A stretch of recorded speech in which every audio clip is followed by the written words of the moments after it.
Hi guys, welcome back again sa ating YouTube channel no, The Action Man. Una sa lahat, may love shoutout po sa lahat ng mga kakamping at sa mga hindi man mga kakamping. Kung interesado ka sa video ito, patapusin mo na hanggang dulo at huwag nyo nang kalimutan na i-like at i-share ang ating video para malaman naman ng ilan sa ating mga kababayan na nagtutulog-tulugan sa katotohanan.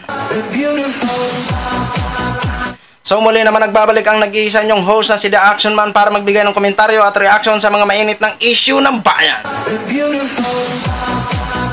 So ito ho mga ka-action, mga kakamping, no, may gusto lang ho ako na i-share sa inyo about po ito sa isiniwalat o pagbibintang ni Trillanes ho laban dito kay dating Pangulong Duterte ho na si Lolo Nyo Digong ho, mga ka-action. Oo, tama po, ang nasa narinig nyo, si Lolo Digong. Na kung saan inakusahan ni Trillanes ito si dating Pangulong Duterte na siya ang may pasimuno ng destabilization ho, mga ka-aksyon.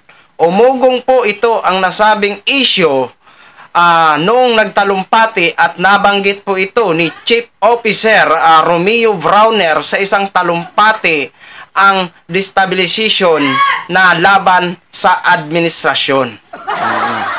Pero binigyan po ito ng linaw ni Romeo Browner ho, mga ka-action, na ito po ay na-misquote lang niya daw po.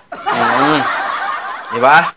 So, kasi nga ho, may umugong ding na mga balita na may isang grupo nga po na bumubuo ng isang kudita laban dito sa administrasyon na kung saan papatalsikin si Mr. President Bongbong Marcos ho, mga ka-action.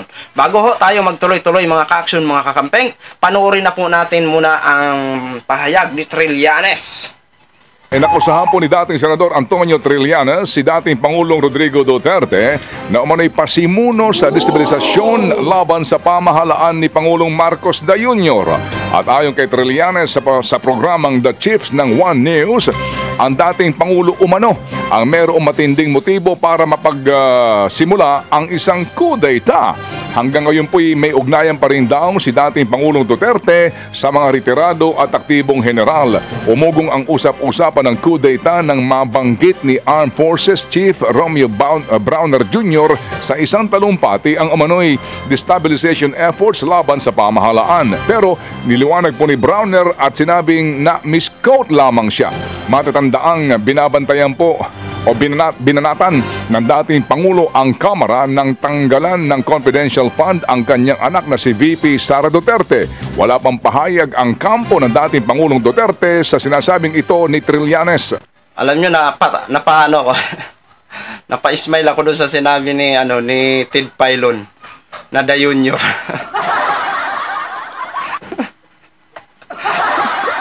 Ni President Bongbong The Junior. Basta daw, ang saya-saya ng administrasyon ngayon, no? Kahit sa kabila ng problema na kinakarap natin, pero natutuwa ako dito sa mga broadcasting na to, eh. Halatado, no? But anyway, balik ho tayo sa ating topic. So, ito nga ho na mga nasabing pagpaplano ng kudita na kung saan daw isang grupo, at yun nga, parang pinagdududahan yung mga retired general nga ho, mga ka-action, di ba?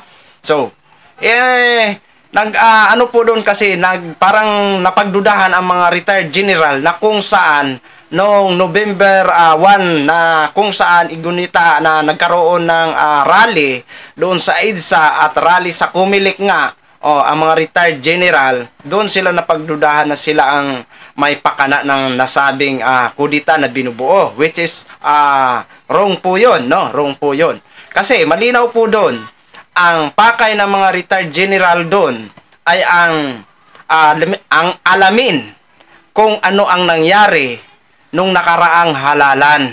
Gusto lang malaman ng mga retired general that time ang katotohanan kung paano na i-translate ang nasabing 20,000 votes sa pagitan ng alas 7 at alas 8 ng isa lang IP address ang ginamit.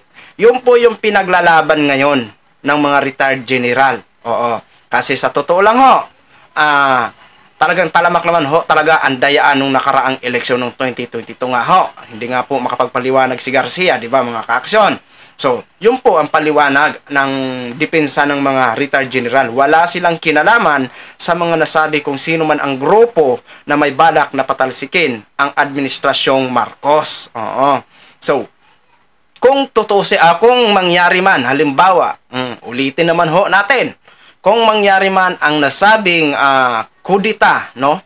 Talagang malaking gulo po yun, di ba? Sa pagitan ng Marcos, Duterte, at lalong-lalo na ho sa taong bayan. Okay? So, kung mangyari man siguro ang kudita, nako, malaki po talagang problema kung mangyari ho. Kasi ang uupo doon, si Vice President Sara Duterte, si Confidential Queen. Oh. Nasubok naman po natin, 1 year pa lang siya mahigit sa kanyang serbisyo bilang Vice President. Pero grabe na ang kontrobersyal sa kanya. How much more pa kaya na maging presidente yan? Kaya titiisin na lang natin si Mr. President Bongbong Marcos sa loob ng 6 years.